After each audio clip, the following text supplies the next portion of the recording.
Selamat pagi anak-anak. Pada pembelajaran sebelumnya kalian sudah belajar tentang globalisasi. Bagaimana produk-produk yang ada di luar negeri bisa sampai ke Indonesia. Itu disebabkan oleh globalisasi. Nah, pada pembelajaran kali ini kalian akan belajar tentang bagaimana produk Indonesia bisa sampai ke luar negeri. Tahukah kamu bahwa produk Indonesia sudah mendunia? Tentunya, sebagai warga negara Indonesia yang baik, kita sangat senang dan bangga. Anak-anak, mari kita amati video pembuatan produk Indonesia sehingga produk tersebut bisa sampai ke luar. Kembali bersama kami di Net 12 Sumba. Jika saya bicara tentang Sumba ya Sakti, akhir-akhir ini memang Sumba ini menjadi pusat perhatian saya kalau saya lagi browsing. Yes, betul. Jadinya selain di sana itu ada potensi wisata yang cukup menarik wisatawan, di sana itu saya tertarik dengan kainnya. Dengan kainnya. Iya benar, Okay. apalagi ya sebagai orang yang suka banget sama kain-kain tradisional, saya baru tahu di sana warga Sumba itu masih melestarikan pakaian adatnya itu dengan kain itu, dari kain tenun ikat namanya. Kain tenun ikat. Tapi jangan lupa juga sebelumnya ini kain tenun ini diberi pewarna alami dan tentunya juga masih memiliki motif khas Sumba. Nah, keren kan? Nah, kalau kamu mau nyari, saya kasih tahu kamu lokasinya. Dimana? Lokasinya ini, usaha pembuatan kain tertua ini ada di Kampung Kalu di Sumba Timur. Tidak boleh dilewatkan. Saya titip satu ya.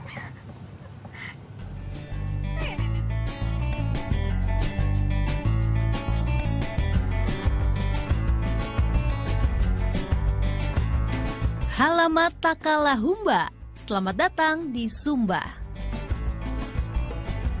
Nusa Tenggara Timur tak hanya sajikan pemandangan elok, namun juga tawarkan kekayaan alam dan budaya yang unik. Salah satu dari 566 pulau yang ada di NTT adalah Sumba. Sumba termasuk 4 besar pulau di provinsi ini. Salah satu kekayaan budaya Sumba adalah pakaian adatnya.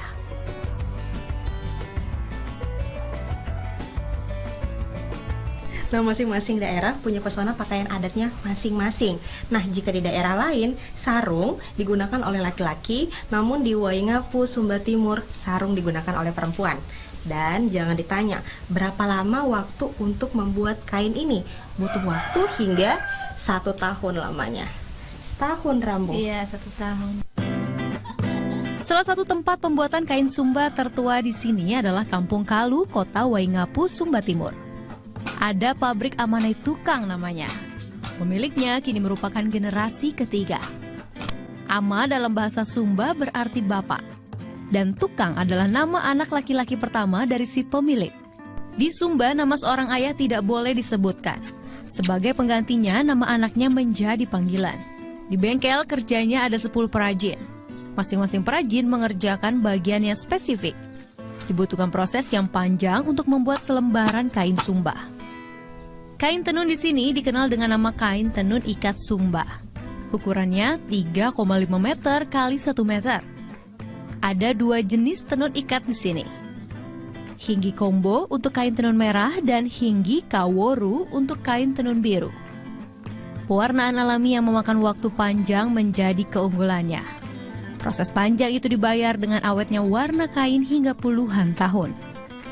Kalau obat toko itu kan nanti pakai tidak lama, Mbak. Kan orang prosesnya ini paling satu minggu atau 1 bulan, paling lama itu 1 bulan. Tetapi kali ini yang asli ini kita dapat 2 lembar, 4 lembar 1 tahun, Mbak. Ini kain Sumba ini, Mbak, yang harga 5 juta. Kalau makin sampai 50 tahun, 60 tahun, harga ratusan juta. Yang kain ini, yang kain Sumba. Jadi begitu dari prosesnya lama. Jadi karena dia mahal kan Sumba, bukan karena mahal, prosesnya lama, Mbak.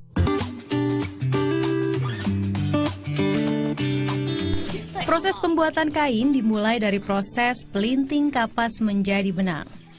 Bahan kapas pun langsung diambil dari pohonnya, bukan beli di toko.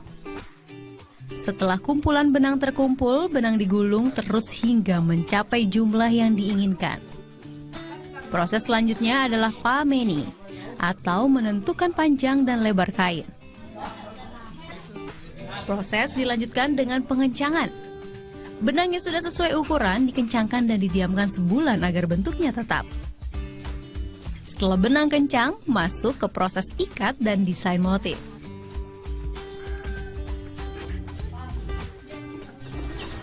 Nah, ini Motif kain sudah ada, tinggal diwarnai. Warna lapis pertama adalah biru. Warna biru didapat dari campuran daun nila dan kapur.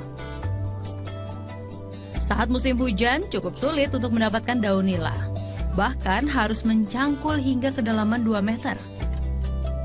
Sedangkan saat kemarau, batu biru ini menggantikan fungsi daun nila. Karena daun nila tidak tumbuh saat kemarau. Setelah berwarna biru, benang-benang diikat lagi untuk dilapisi warna merah. Pertama ditaburi kemiri, kumpulan benang bermotif ini selanjutnya dijemur sebulan penuh saat musim kemarau. Kemudian dijemur 2 hingga 3 bulan pada musim hujan. Usai dijemur berbulan-bulan, benang-benang diwarnai merah. Warna merah didapat dari campuran akar mengkudu dan daun lobak. Terakhir adalah proses penenunan. Kain Sumba tak ada motif yang sama masing-masing kain. Bagi para perajin, pembuatan motif adalah hal utama. Di Sumba, hinggi atau kain tenun digunakan untuk kaum laki-laki, sedangkan perempuan menggunakan lau atau sarung tenun.